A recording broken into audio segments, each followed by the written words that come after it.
Paul Anderson and Mark Lewinsky join me to talk about the La Quinta Art Celebration, which is coming up as we head into the weekend. Thank you both for being here. Pleasure. Looking forward to another great year of arts and celebrating the arts in La Quinta. It's bigger and better than ever. Paradise is here, and that's what we talk about every time. Celebrate, lovely.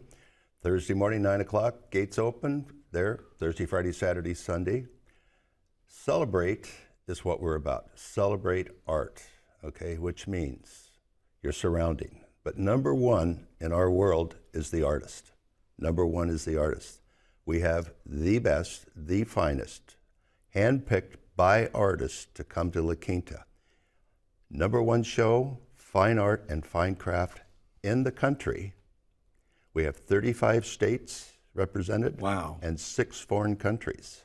And how many total artists will be displayed? 180 this year for November. Now remember, we had a November show a year ago because COVID had displaced the March show, so we did November. November was so successful that the City Council, of which we love La Quinta City Council, they're our partners in this whole event. I said to them, guys, November was great. It's the beginning of the season, okay? And it's local. I've seen more local Coachella Valley people here than ever because the March show, as we know, we've got everything else going on. All of a sudden it clicked. And so now we have Encore in November. We had our show in March. We'll have another show next March, and then we'll have Encore again. So we are getting 2 of these each year, which is fantastic. And your feature artist who did the poster is Mark.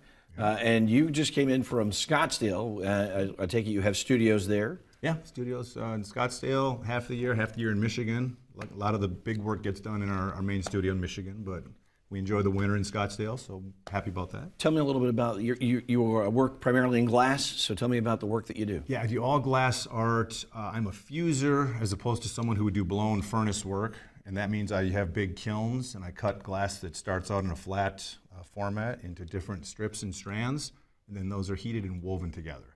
So that's my main practice right now. That sounds very complicated. That would be one word. Yeah. Tell me, how did you get into that? So my background is actually in engineering, and I wish I had time to show more of what I do in the studio that is a result of that training, because I can do things that are really beyond the reach of an artist who is only trained in the visual arts, because I have all this technical knowledge and background. You have an understanding of the materials and the physics? Well, I was materials science and metallurgy. And I took a lot of mechanics courses too. So there's structural things I need to know, there's material aspects of the work, and I draw all those things together and I perform this amazing, visually appealing art as well. Amazing is the word. I can't wait to see this. It is so unusual and so amazing. Well, weaving big strips of glass together, that just sounds so cool. It is pretty, it's daunting, but the results, they speak for themselves. One of 180, but the featured artist and the gentleman who put the poster together. It starts on the 10th, which is Thursday, tomorrow, 9 a.m. to 4 p.m., and it's at the La Quinta Civic Center. You can go to laquintaartcelebration.org to get all of your information. How much does it cost to get in? $20. $20 pass. And valet parking, self-parking, it's all there. Down Washington, easy right to to the find. middle, easy. 180 different amazing artists. So come out and check out the La Quinta Art Celebration. Thank you both for being here. Patrick, a pleasure.